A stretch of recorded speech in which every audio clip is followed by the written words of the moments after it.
Sot me kënaqësi do të ndalemi tek një histori që na frymëzon të gjithëve. Është historia e alpinistit Arben Shati, i cili ka vendosur të sfidojë limitet e trupit dhe shpirtit. Prej një dekade ai zhvillon merr pjesë në maratonat evropiane, mbi 40 të tilla, ndaj dhe kemi plot medalje në tryezën tonë dhe ngjit majat e maleve. Majat e larta të maleve, duke filluar nga mali Ararat në Turqi, deri te Kilimanjaro në Afrikë, nga Mont Blanc në Francë, deri te Aconcagua, që është dhe ngjitja e fundit, në Argjentinë, në lartësinë 7.000 metra gati. Mirë se erdhe, Arben. Mirë se u jeta dhe falenderoj për ftesën. Informacion të vogël i dhash shikuesve, shumë pak nga ato çfarë ti ke arritur në këtë dekadë. Ke mbi 11 vjeç që sfidon, je në garë me veten, mirë pjesë në maratona. Afërsisht duke filluar nga alpinizmi, se kam filluar me alpinizmin. Gjitjen në male? Gjitjet, kam 12 vjetë që kam fillu të provoj sfida. Zana filla, unë në klasat fillore, kam qenë në klasat sportive, jam aktivizuar në klasat sportive, kështu që sportin e kam në gen, e kam në shpirt. Duke aktivizuar me ekipet zinxhir deri tek ekipi i parë i futbollit. Pastaj, mas ushtrie, deri sa kam shku ushtar, mas ushtrie, në vitet 90 jam përkushtuar biznesit punës dhe familjes. Dhe që një 10 vjeçar vakumi që e ndjeva vetën shumë të rëndë. Dhe fillova pastaj në vitet 2000, fillova të përkushtosha vetës për atë të shkoja në origjinën e sportit e tij. Po thuaj se ke prekur të gjitha maratonat. Stërvitisha për vete dhe mos gaboj në vitet mas 10 vjetëve më shafruar sfida me alpinizmin me shokun tim Artur Gunin, e kemi filluar të ngjisim malet dhe mas në 2014 kam filluar të vrapoj. More pjesë në maratonat? Maraton e parë që kam zhvilluar në Myni, që ja përkushtova Gocës për arsye për të dhënë qikin kurajim, se ishte me studime, dhe nga i moment nuk e kam shkëputur veten. Edhe me malin, edhe me maratonat. Edhe me maratonat. Ke prekur pothuajse të gjitha maratonat që janë mbajtur në Evropë, kanë mbetur dhe sa të tjera për të marrë pjesë. Cila sfidë e radhës? Tryeza jonë është plot e përplot me medaljet që Arbeni ka marrë ndër vite në këtë dekadë të vrapimit të tij, si një maratonomak i vërtet, edhe vitet nuk ndalen për të. Po, kjo është një Cila është e para medalje që ke marrë nga këto që kemi këtu? Medalja parë është medalja e Myniut në 2014. E dyta vjen e Vienës, e treta vjen e Parisit. Dhe e fundit që ke marrë, që ke ardhur tani nga cila maraton? Dhe e fundit është e Zyrihut. E Zyrihut këtu. Zyrihut. Çfarë do të thotë për ty këtë tryezë me këtë medalje?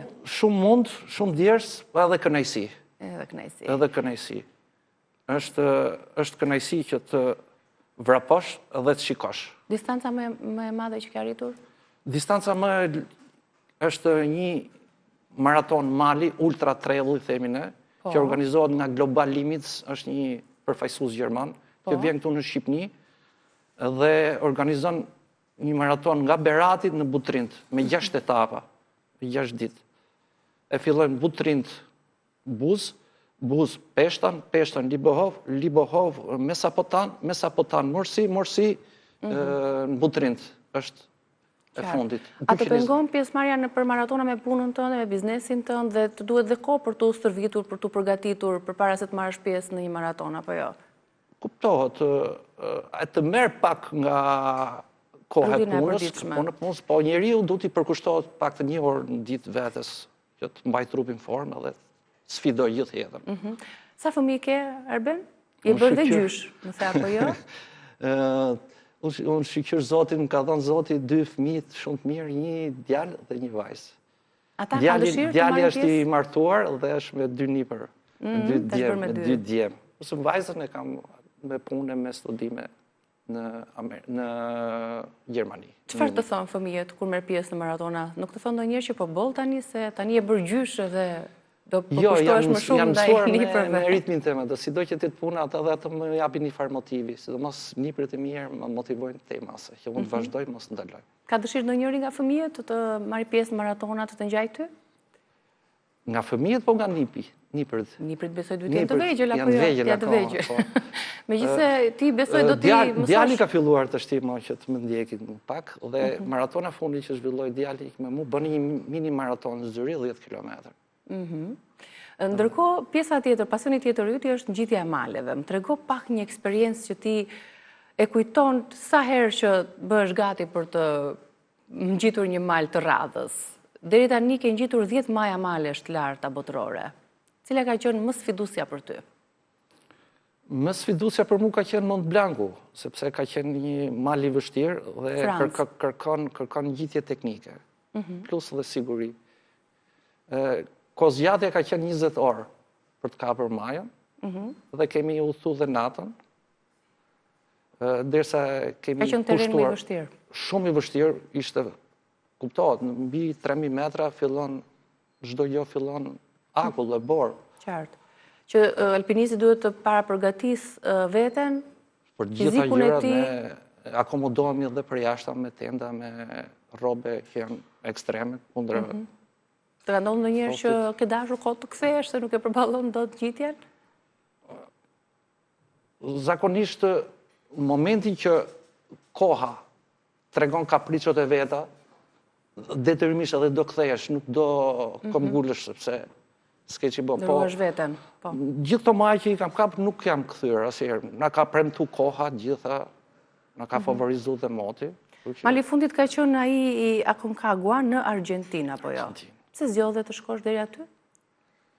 Po sepse majët e tjera i kisha bë dhe filloi nga 5000 metra deri. I ke zgjedhur majat e maleve sipas lartësisë së tyre apo jo? Pra jemi tani në lartësinë 7000 metra. 7000 metra. Që është kjo e Argjentinës, mali Aconcagua. Cila është sfida e radhës, cilin mal? Maj tjetër? Unë pretendoj të bëj në zonën e Azis, po Everesti kërkon shpenzime shumë. Edhe nuk mund ta përballoj dot shpenzimet e Everestit. Çdo ngjitje ka ato vështirësitë e veta, padyshim, që duhet të përgatitet alpinisti si nga ana fizike, mendore, emocionale. Më trego pak nga para përgatitja që ti bën para se të ngjitesh një mal. Megjitha do të kesh anën mendore, ta kesh të kopësitur me fjalë, mos që ta mbledhësh mendin që do ta kap majën dhe mbaroj filmin, nuk ke pse bën dilema më. Si është ajo ndjesia kur ti ke arritur majt malit? S'ka më ndjesi më të bukur, s'ka më kënaqësi. Ke pushtu botën më, je si për reve më. Është gjë e bukur. Sa qëndroni pastaj në atë maj? Kam si ta shpjegoj.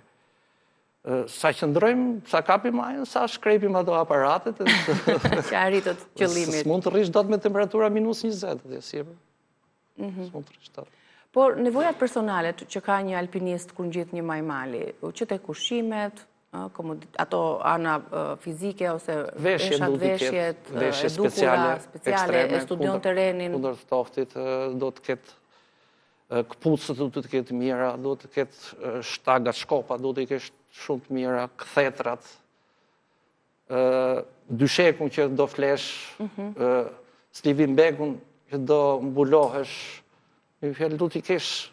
Sa veta keni qenë kur keni ngjitur malin e fundit? Mali fundit ka qenë ky, maja e Aconcagos. Kemi qenë një ekspedit për 5-6 vetash. 3 veta e kapën, 3 veta nuk arritën dot nga ana, patën probleme. Shëndetësore, u kthyen. Të ka ndodhur ndonjëherë në këto 10 vjet të jesh kthyer nga sfida jote për të ngjitur një mal? Deri tash shikoj zotit, kam qenë mirë, po nuk. Përsëri je në sfidë me veten, po pret që të kalosh në maratonën e radhës për të mbyllur me Evropën dhe pastaj të kalosh në maratonat botërore apo jo? Kjo është sfida jote e radhës. Maratonën e radhës e kam në Riga në maj, në 16 maj mos gaboj. Pastaj kaloj në Ljubljan, pastaj kaloj në Budapest. Pra ti nuk do ndalesh, do vazhdosh. Në Lisbon, kurse vitin tjetër janë dhe 5 maratone që unë do t'i mbyll që të mbyllë Europën. Çfarë ke dërmend të bësh me gjithë këto medalje dhe shumë të tjera që do t'i bashkohen raftit tënd? Ke këto medalje kam kënaqësinë që Kjo është jeta jote në fakt, po që kjo është historiku im. Kjo është jeta ime. Tamam është jeta ime. çdo medalje ka një Që histori. ti tregoj nipër dhe mbesave që bëni diçka, morrini, po përkushtojeni vetë sepse çdo gjë sporti është shëndet. Po. Dhe ty të ka ndihmuar besoj edhe në shëndetin tënd, në fizikun tënd, në mirëqenien tënde mendore, gjithë Shumë. Sporti të aktiviteti që ti bën përpara. Sporti të ndihmon të bësh edhe sfida. Sigurisht, duke u marrë edhe me maratonat, të përgatit edhe mendërisht për të ngjitur dhe një mal të radhës. Ka proces edhe sfidat e jetës, si do që tjetë punë. Absolutisht, i ke më të lehta gjithsesi, të ndihmon sportin dhe në disiplinën. Të falenderoj dhe të uroj shumë suksese. Faleminderit ju. Faleminderit që erdhe në Rezedielli që ndave historinë tonë. Që tënde. kënaqësi edhe për mua. Kënaqësi. Suksese. Ne në publicitet tani do të lidhemi në Skype me New Yorkun për lajmin e bukur që kemi marrë këto ditë, sepse në një prej shkollave të New Yorku do t'jetë gjua shqipe, pjesë e kurrikulës mësimore.